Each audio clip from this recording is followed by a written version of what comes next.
Tonight, kids are vandalizing area roadways with spray paint. And we'll have all the latest news, weather, and traffic as well. That's coming up next.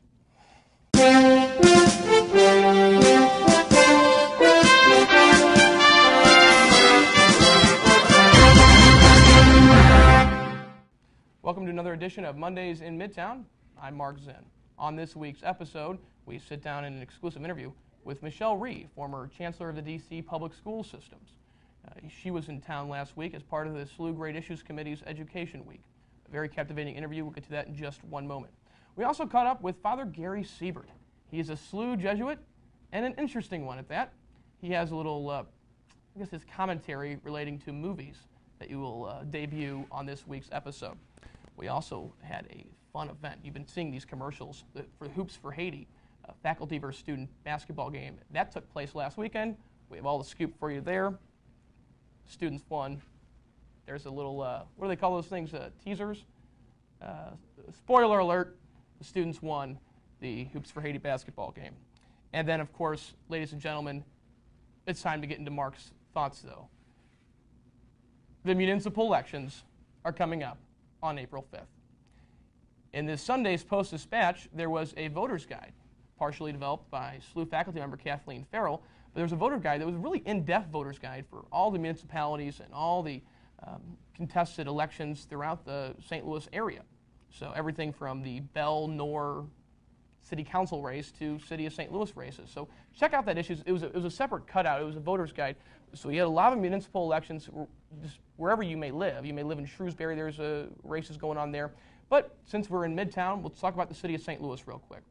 There are two big races we're talking about for this coming election here around the SLU area, at least. You got the aldermanic election and then a big earnings tax initiative. We're going to get to both of those issues a little bit later in the broadcast, but I just want to tell you right now how important it is to cast a vote. Go vote and cast your vote because it's important and it's part of our country and it's a part of your duty as a citizen. I know you're thinking to yourself, well, hey, I'm from Tennessee.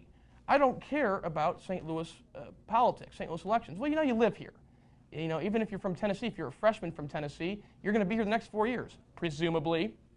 If you've been here for 3 years, you've been living in the city of St. Louis for most of your life here of the past 3 years. You should care about what goes on around you, and you need to go and vote in this next Tuesday's municipal election. Those are my thoughts. Send me an email, mondaysatmidtowngmail.com, or tweet me if you have a response to that. And again, we'll cover those elections here in a little bit. But first, as promised, here's our exclusive one-on-one sit-down with Michelle Rhee. Well, Ms. Rhee, thanks for coming on Mondays in Midtown. Absolutely. Could you preview real quickly your speech tonight? Sure. I'm just going to be talking a little bit about what some of the problems in public education are, but also why I'm feeling very hopeful right now that things are going to change in America. So what are some of the problems? Well, I'd say if we had to boil it down to one main thing or two main things, it would be first that there is a real lack of accountability for the quality of education that we're delivering to kids. And the second is that education has become incredibly political. Mm-hmm. So how decisions are made and which decisions are made and when all comes down to the politics and adult issues instead of a focus on the kids. That's interesting. The first issue, the accountability issue, we had a panel last night. We talked about both of those issues. Did the No Child Left Behind Act that was passed by the President George W. Bush administration, did that help at all? I mean, were the goals at least there? Were the goals right, rather? I think the law actually helped a tremendous amount. I'm not, I'm not without, my ideas about what needs to change in the law, because I do think there are some things that need to be tweaked. But overall, what it did was shine a light on performance overall in individual schools, and within that, individual subgroups of kids. So I, for example, would talk to principals all the time who would say to me, well, I used to just take my, weakest teachers and put them in the special ed classrooms because special ed, right? And now, because we're measuring the special ed kids, separately as a group, I can't do that anymore. So I actually think that shining a light on how all of the children are doing in a particular school or district was one of the most important pieces to No Child Left Behind. Does tenure have a place with the accountability argument? I mean, is tenure, teachers that have tenure, to the point where I guess my question is going to be, at last night's panel, we talked about tenure as being kind of a roadblock. Yeah. Some teachers that may, be very, everyone likes them. Right. Administrators like them, the students like them, but they're not good and effective teachers, but Right. they have tenure. So, Right. so do you see tenure as a roadblock in achieving a great American school system? So I think that tenure has taken on a really unfortunate role in public education, which is that now, essentially, if you have tenure, you have a job for life regardless of performance. And that doesn't make any sense to me. It's very clear that there is no relationship between tenure and student achievement. And in my mind, when you're looking at a school system that is as broken as the U.S. public school system is, we don't have any room for anything that doesn't tie directly towards improving student achievement. So I don't really think that tenure, should play a role in our public school system. Okay, so let's move from accountability then to the politics aspect. So when you say politics is local, right? All politics are local. I guess that could be more true at the local level in terms of school board, because mostly, around the country, school boards are what govern school districts. So how do you equate for that? How can you change politics? It's hard to, change a school board. People are electing them, right? Yeah, well, one of the things that you can do is move towards mayoral control, and that's what we did in DC, right? So we had the mayor that was controlling the school district. There was no school board. I was answering directly to him, and it definitely made things a lot easier from that perspective. So that facilitated, I think, a much quicker progression of the work that we were doing. At the same time, politics still played out. Right. So he's still getting elected. Yeah, right. He still, he still had to run for a re-election. He actually lost his re-election bid. A lot of it because of what happened in the schools.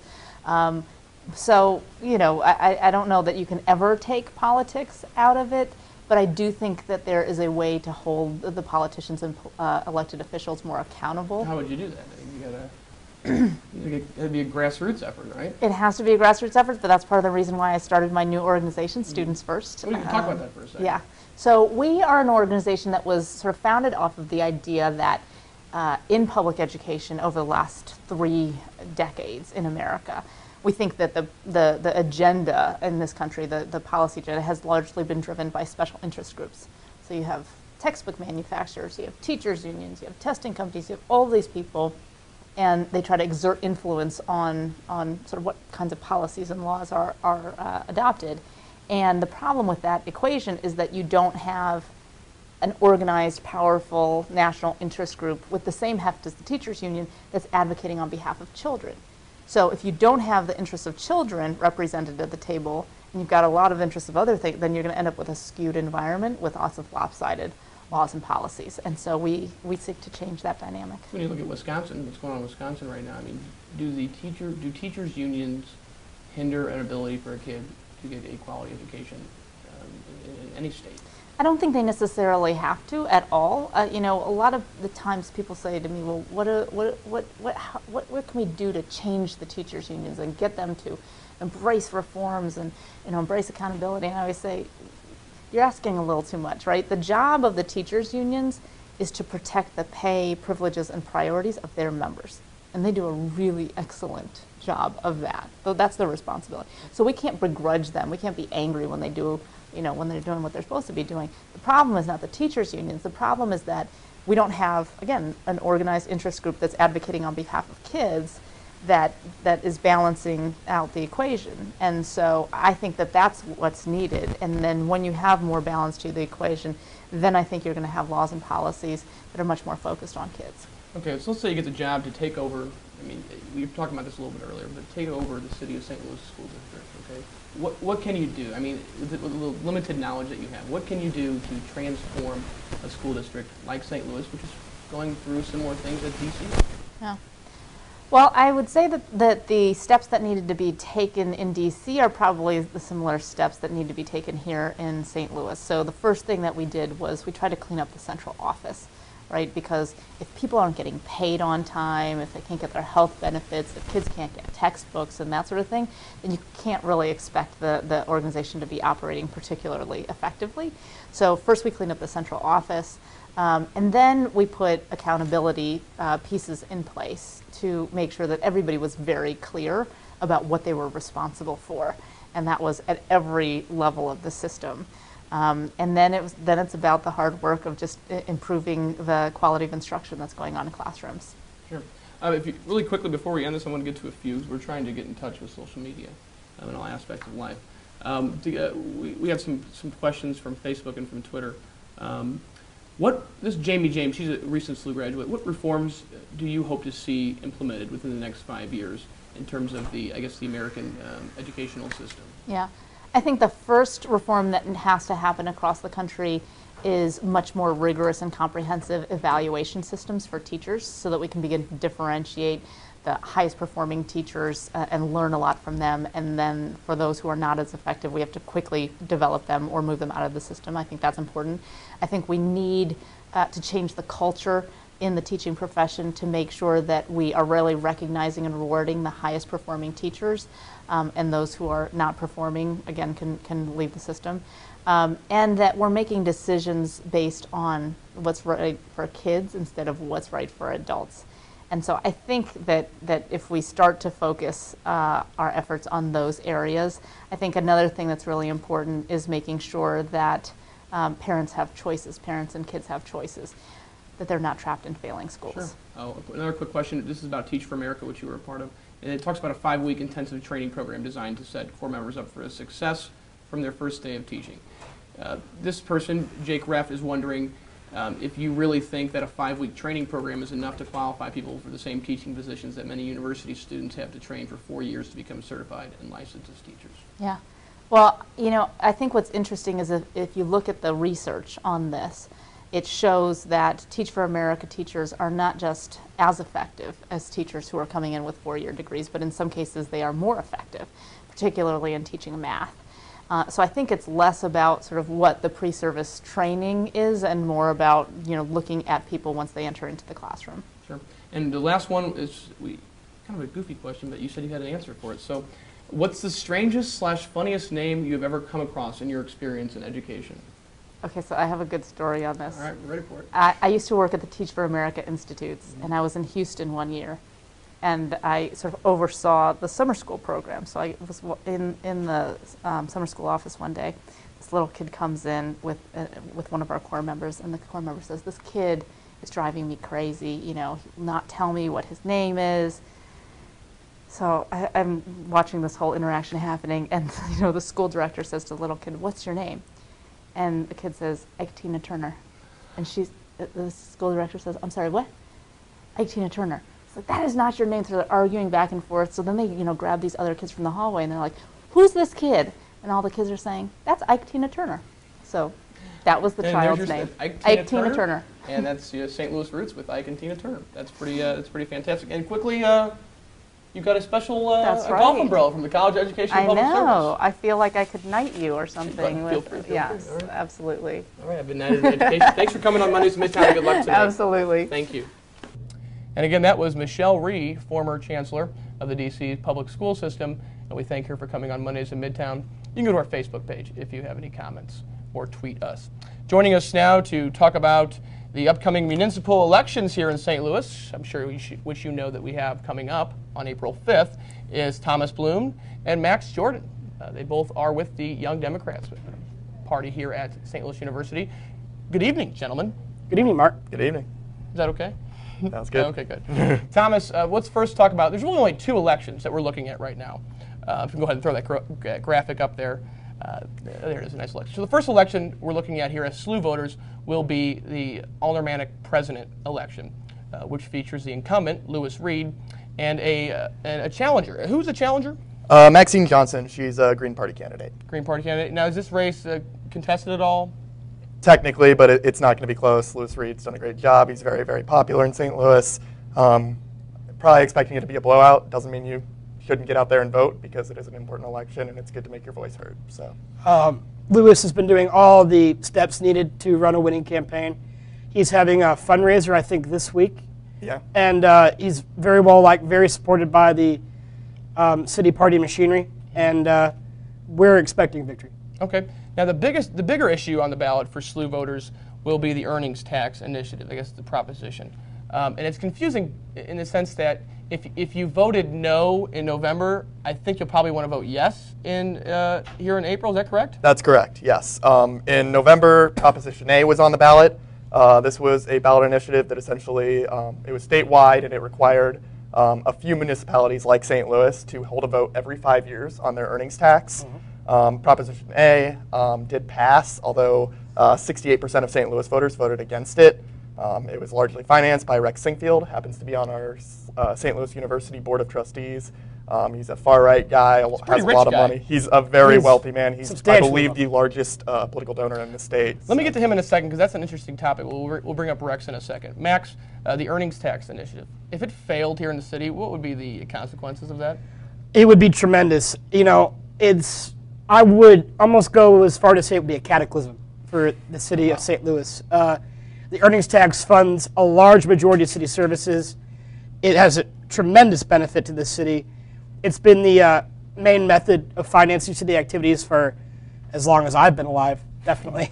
So, 21 plus years. But do you blame Rex Sinkfield? I mean, the taxes in the city of St. Louis are pretty high. It's almost basically 10% you pay at the gas station or at the drive-thru or at the grocery store. It's 10% sales tax. Isn't that pretty high? Well, the earnings tax is 1%, and but I'm saying altogether. I mean, you have a lot of taxes that they've already built up on here in the city, right? Well, I wouldn't say that. I think if the earning tax is 1%, it constitutes 30% of our revenue. So, I mean, that's our police budget is about that size. Right. If we lose the earnings tax, that revenue has to come from somewhere. So if you're worried about taxes at the grocery store, that's where they're going to start collecting more taxes to make up for that loss.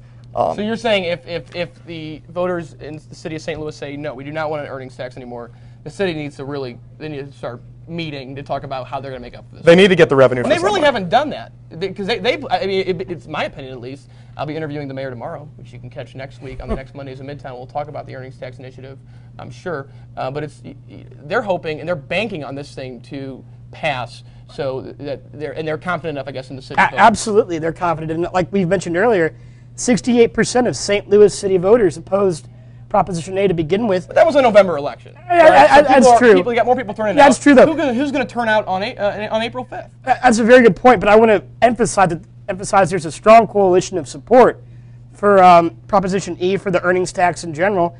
You have the Archbishop supports Proposition E. Statewide, you have the Kansas City Star, you have the St. Louis Business Journal, you have Mayor Slay, the majority of the Board of Aldermen, and the Post-Dispatch. It's every media outlet in the city. It is a fairly popular measure in the city of St. Louis because voters know what's at stake. Voters know that their services are likely to be cut without the passage of Proposition E. It's as simple as that. Now, people like to frame this as a taxation debate, but frankly, lately it seems like public opinion in the city is turning into why are our services in some cases failing and not meeting the requirements that we as citizens deserve. For example, the city school system is slowly but surely improving. There's questions about police and fire payment, and then there's a whole subject of local control coming up in the state legislatures. Proposition E is a very, very important step in continuing the state legislative agenda in 2011. That's interesting. We'll see how that frames out. Now, usually there is a polling place here at the Bush Student Center for the municipal, for general elections, and they had it in the past municipal elections. I understand now that there will not be a polling place for this April 5th municipal election. That is my understanding. I honestly don't know the reasons why you'd have to direct them to the St. Louis Board of Elections. I can speculate that it's because municipal elections have very low turnout. The last time we had an on-campus polling place for a municipal election, it was the old municipal election of 2009, I forget, right? I think we had about 20 students show up. It was a 3% turnout, if I remember the exact numbers when I crunched numbers, 3% turnout. So, I mean, you don't want to, I guess, waste the taxpayers' money, right, to fund a polling place here at the Bush Student Center if no one's going to turn out. Yeah, and it's sad. I mean, this is why students need to vote, because when we don't vote, we lose polling places. I'd also just like to make the point in general that it seems like the Election Commission is having a habit of cutting down the number of polling places for municipal elections, because frankly, it's a systemic problem in the city. People are not motivated enough to vote in their municipal elections, and it's a sad thing because many of these elections are decided by, 100 votes or a handful of votes. Right. These aldermen, need to be legitimized by voting. They need to have the public support, and it's a tragedy that people don't come out to the polls for municipal elections. Now, it's my understanding also that the Young Democrats are going to somehow plan a caravan or a carpool to the polls for Election Day. Is that correct? Yeah, if you go to SLUDems.com beginning tomorrow, hopefully we'll have a sign up there. We'll probably have about 4 times throughout the day. We'll have a rendezvous point. You can go there and help out with our carpool to bring people to the polls. So if you're worried, the polling place, incidentally, is going to be at the Central Baptist Church. That's at 2845 Washington Avenue, and it's open from 6 a.m. to 7 p.m. So we'll be caravanning people there. It's about 1.5 miles away, so it's a little bit of a long walk. So. Yeah. Well, we appreciate you, of course, getting people to the polls, and thanks for the insight, guys. I'm sure you watched President Obama's speech earlier this evening. What did you think about it? It's tremendous. He did a great job. It's a tough situation over in Libya, and I think he's handling it with a lot of class. He's always been a deliberative and pragmatic president, and I think that serves us well. And it's just another example of his oratorical ability and his way to just communicate to the common American why his legislative and foreign policy agenda is the correct one for this country. Interesting. Well, with a different take on tonight's speech with President Obama, here now is our own political analyst, senior political analyst for Mondays in Midtown. That would be Brett Kostreski. Good evening, Brett. Thanks, Mark. Tonight, President Obama took to the airways to defend his new kinetic military action in Libya. While his speech was aptly full of platitudes and rhetoric about America's duties to protect the unprotected around the world, it was, to be blunt, quite rich after some of his statements about his predecessor's war in Iraq. While his case for war is noble, and I believe quite right, it is stunning how the anti-war senator has shifted in such a short time. For years, he and his party endlessly bashed President Bush over Iraq, citing the lack of a direct threat to our security and connection to our interests abroad. Yet just yesterday, on the network morning show circuit, his Defense Secretary Bob Gates claimed that there was no direct link to our national interests in Libya. While Obama did contradict this view in his speech earlier, it is shocking that the left is on board with this war despite this statement. It is notable that the argument against Iraq was not that we went in too big, but that we went in at all. The exact same arguments made against Iraq by Obama and the now hawkish left can be made with more strength against Libya. Protecting the rebels and fighting for democracy is the right thing to do. But what is conspicuously absent from this war strategy is regime change. Obama cited the long conflict in Iraq as the reason, yet he has acknowledged, and rightly so, that Libya will not be a safe and democratic nation as long as Gaddafi is in control. The contradictions are confusing, and have this observer wondering if his commitment to Libya is tentative only to politically isolate him from his rhetoric over Iraq. Non-military means of regime change rarely work, as we have seen in Iraq, Iran, and North Korea in recent decades. Obama's commitment to democracy in Libya is well-founded, but the lack of a coherent policy from the administration and the coalition will never allow for his objectives to be accomplished. Obama needs to reconcile these differences immediately, both publicly and privately, before he or the rest of us can expect significant improvement in the Middle East. Mark.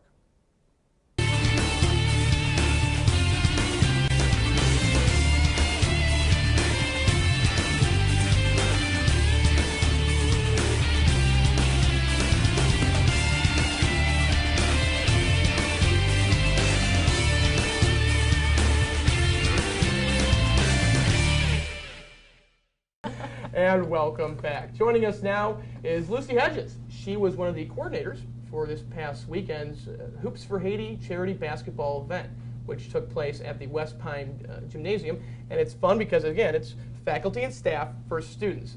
Last year, the students lost to the faculty. The faculty and staff pulled it off somehow. But this year, Lucy, it looks like the students went ahead and took this one, didn't they? They did. It was a very close game. Mm-hmm. How much money did you guys end up raising for the Haiti relief? We raised a total of $1,362, which was actually pretty impressive considering other countries have sort of taken the fame on Haiti this year. And talk about where this money will go to. We have 2 charities that we donate to. One is Randolph World Ministries Incorporated, which is founded by a professor and lab researcher here at SLU. And the second one is called FOTCO, which is based out of Peoria, Illinois, and stands for Friends of the Children of Haiti. And you're from Peoria, Illinois, aren't you? I am indeed. Let's talk about the game a little bit. It was you had a great lineup in terms of faculty and staff. You know, my favorite person, of course, Dean Smith. It's always good to see Dean Smith out there. He's wearing pants. He wears these. I'm not going to get into why he wears the pants. He told me off camera. We won't get into it. But he wears pants. He's fine. He didn't get any. He actually got. I think he got a few points at the free throw line. You also had the the women's basketball coach. She was pretty intense. Shimmy Gray Miller. Pretty intense player. Threw some elbows. Some questionable calls from the refs. Of course, the referees were basketball players, the basketball players also coached both the teams. And of course, Lyle Wilson, Mondays in Midtown contributor, played. I don't think he did too well. I'd say he did considerably well. Okay, he did considerably well. Yes. I also talked to Dan Kozlowski. He is a faculty member of the communications department that played. I'm like, Dan, you didn't make any baskets, but you played for a lot. I mean, the ratio between the amount played and the baskets made was not a good ratio. It wasn't a positive relationship, I guess you could say, at least. So either way, it was a lot of fun, Lucy. Thanks for organizing it. And I guess we'll look for it next year too, right? Absolutely. Fun stuff. Speaking of fun stuff, we recently caught up with Father Gary Seibert. He's one of the most interesting Jesuits I know, one of the most interesting Jesuits I know, and he has a dense background into film and theater and whatnot. So we started talking about movies, and here's his take on The Social Network. The ever-enthusiastic and never-bashful Gary Seibert teaches in SLU's communication department. His specialties include media script writing and directing for both stage and video productions. So that's why we had to ask him. Any good movies you've seen lately? Oh yes, I loved Another Year, Mike Lee. He's the one who did Secrets and Lies, and the one about the woman Vera Drake, who was an abortionist in the early 50s, late 40s, 50s.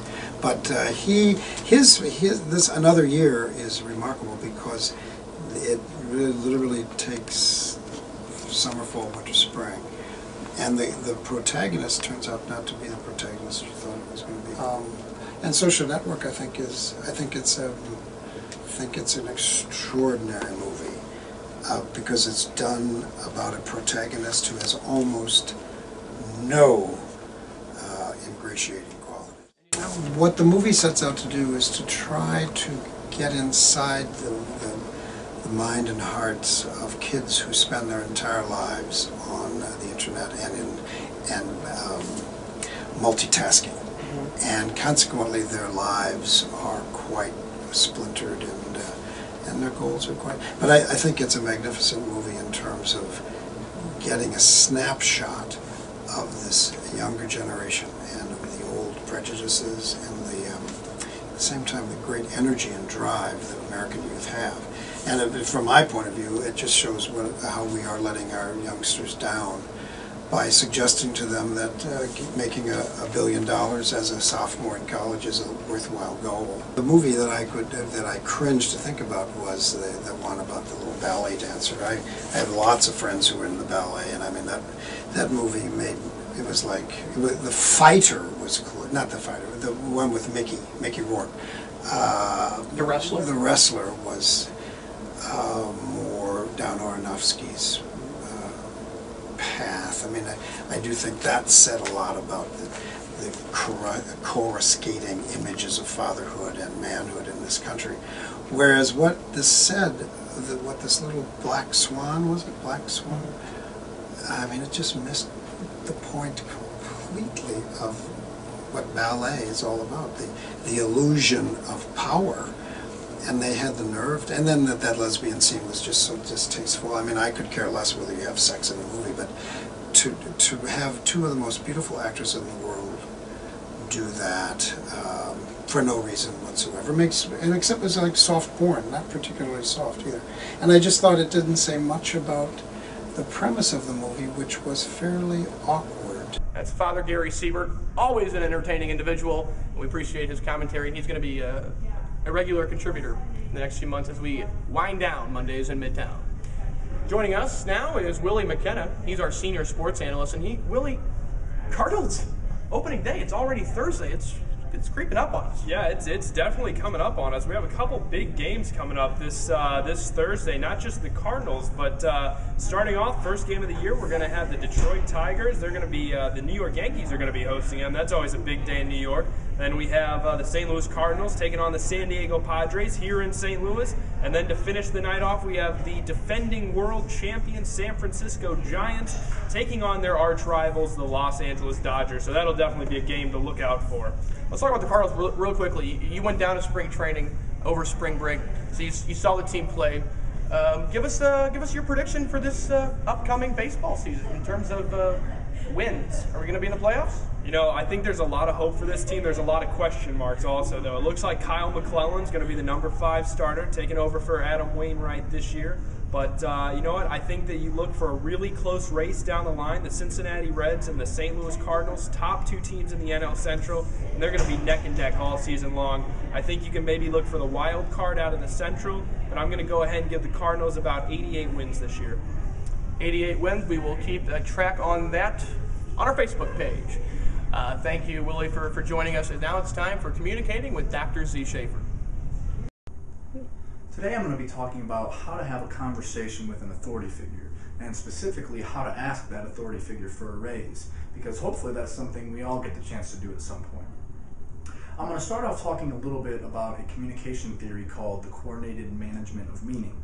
And what this theory really talks about is asking people to pay attention to context on 4 different levels. And if you do that, you're able to achieve your goals very efficiently. The 4 levels are, first of all, the immediate episode. So what's going on between you and the person you're speaking to at that very moment. The second one is called the relationship. This level is asking you to pay attention to the role obligations that you have with that other person. The third level is called the life script. And this is really asking you to think about what is your personal identity that you have invested in that conversation, and what is your professional identity that you have invested in that conversation. The 4th level of context is called the cultural script or cultural patterns. And what this asks people to think about are all the shared norms that you have with the other person that you're communicating with. So in a nutshell, if you're going to have to go ask your boss for a raise, here are some key things that you probably want to think about. At the first level, who are you going to talk to? Where are you going to talk to them? When are you going to do it? These things might seem minute, but they're very, very important. Second, what's your relationship like with your boss? Is it formal? Is it informal? If it is informal, should you continue being informal in this situation? Answer is probably not. You'll need to be a little bit more professional.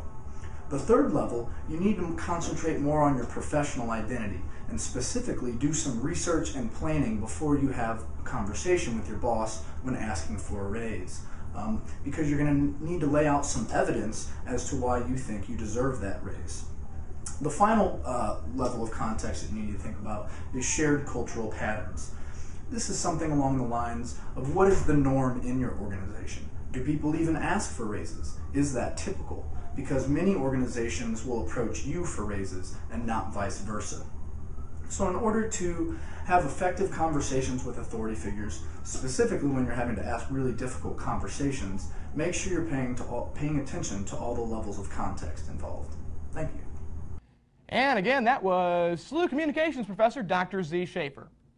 Send us an email, mondaysmidtown@gmail.com, if you have any comments. Pretty useful stuff there from him. Let's go over to another commentary segment, and that's where we find our own Lyle Wilson. Here is Lyle's Corner. Whoa, it's Lyle's Corner, boys and girls, come on down. You'll learn about cool things around the town. It's Lyle's Corner! Are you introducing Bailey? Bye, Mom. Bailey, it's Lyle's Corner.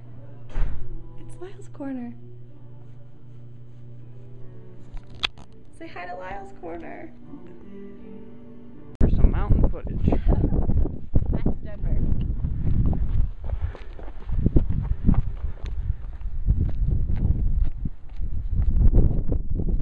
Denver. Kasha. Bailey. Mountains. Look at the footage of you right now. No! Stop. I'm drinking tea. Okay. And Mrs. Sullivan. somehow I found myself on a black diamond pathway. I could have sworn that I was on some blue squares, but apparently not. So if I die, this is the last anyone will hear from me. And I just wanted to say, Colorado is pretty cool.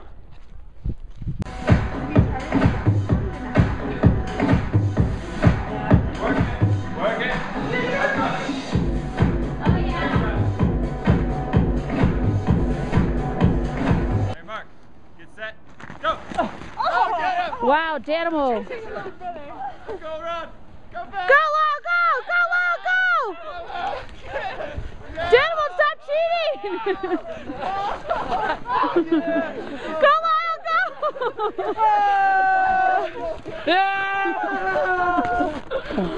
Oh, man. That was a cheap win. Let's go do like a... No, do a flip. Like a front flip. Sure. Ready? 1, 2, 3.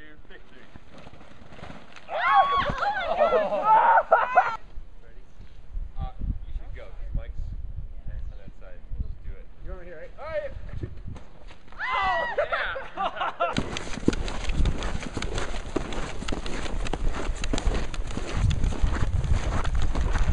No, we do get along.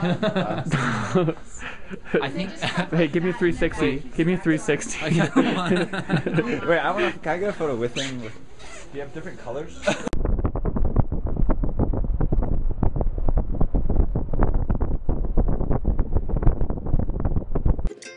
It's Lyle's Corner! Now listen here, you punks. The views expressed on Lyle's Corner do not necessarily reflect those of Mondays in Midtown, the University, or Father Biondi. It's the end of the show this week. Hope you enjoyed this show. A really quick programming note, and that will take up the final frames aspect of the show. But a quick programming note, I will be sitting down with third-term mayor of St. Louis, Francis G. Slay, tomorrow, and we'll have that exclusive, unprecedented sit-down interview with him next week, for next week's show. And we'll be discussing, obviously, the earnings tax vote. We'll be discussing the firefighters' layoffs and the police, the battle over local control of the St. Louis City Police Department. So you're going to want to tune in for that interview because it will be spectacular. Let's get to some emails now because we do have an email. Switching to emails. This one comes from our good friend Paul Lederer. Paul is a big fan of rock and roll, and so we always appreciate that here at Mondays in Midtown. People who appreciate rock and roll. If you got an email, you can always, if you have a note or a message rather, or a comment to anything, send us an email at mondaysinmidtown@gmail.com or tweet us. Mark, I have a joke for you, : That joke turns into a question, though.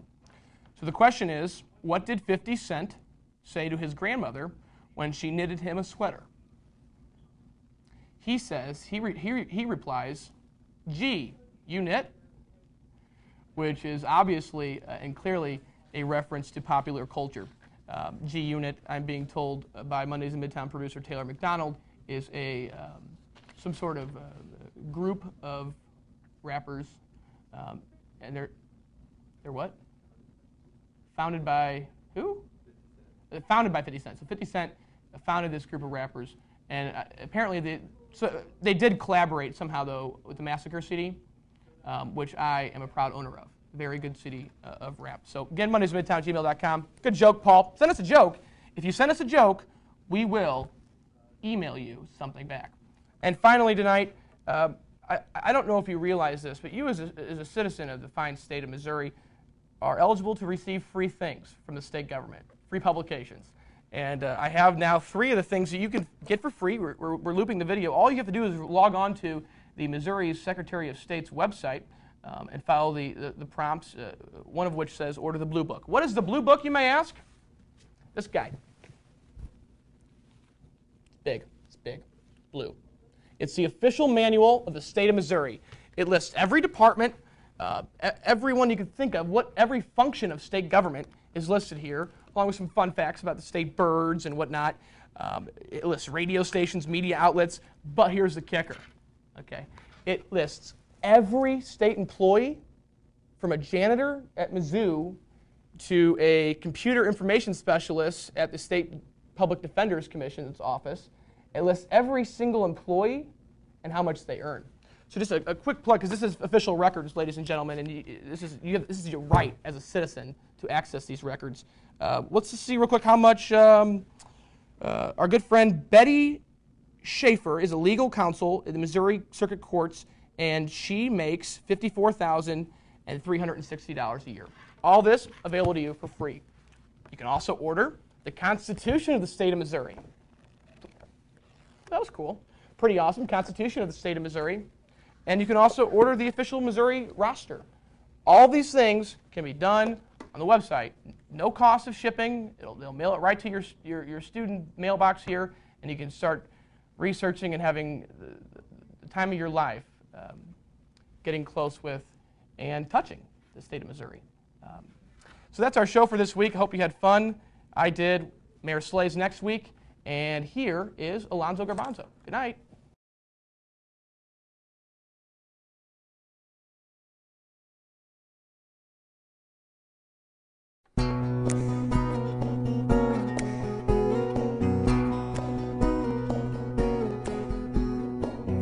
There is a rose in Spanish Harlem, a red rose up in Spanish Harlem. It is a special one, it's never seen the sun. It only comes out when the moon is on the run and all the stars are gleaming. It's growing in the street, right up through the concrete, but soft and sweet and dreamy.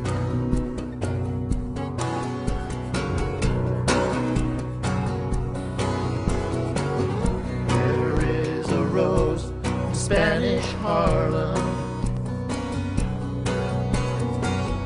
a red rose up in Spanish Harlem, with eyes as black as coal that look down in my soul and start a fire there, and then I lose control and have to beg your pardon. I'm going to pick that rose and watch her as she grows in my garden.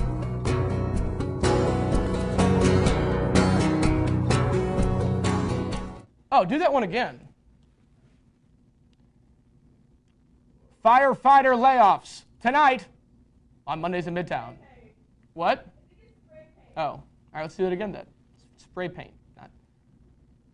Vandals all over campus tonight on Mondays in Midtown. What other graphics you got? You got any other good ones? And now it's time for world news.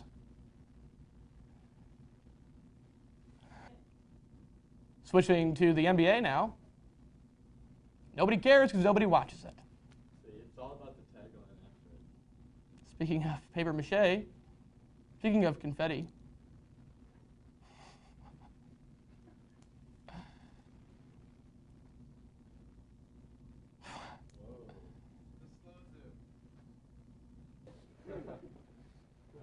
All right, this is a good. I like. Can I just do the cold open? Turn it out. What do you? Just working on film. I usually like to lean in a little bit, David. Do you think you could turn just a little bit? You see how there's this stuff going on here still? Just a little. There we go. All right. All right. We'll do the cold open afterwards. We'll just do slow zoom out. Welcome to another edition of Really Dramatic. I really want it to be a zoomed up shot of Mark's face, and then just a little bit. How's that look, David? I like the slow zooms. The lighting gets a little. Where are we?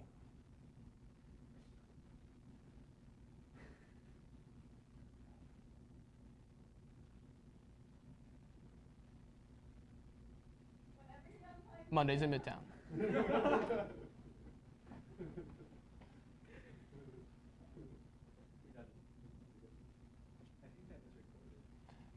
All right, you guys ready to film the show? All right, that was fun. All right, so movies. Let's film this one over really quickly over again. I get caught up when I start talking. Throwing things at you. Throwing things. All right, let's do this.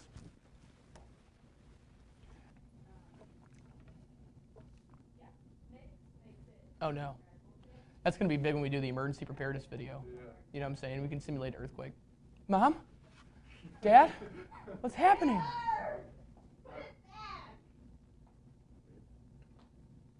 It's all right. I'd get this a little bit. There you go. That looks good. All right, you ready to do this? You guys ready? Let's close the show. I got to get to, yeah. It's pretty great. What other ones you got?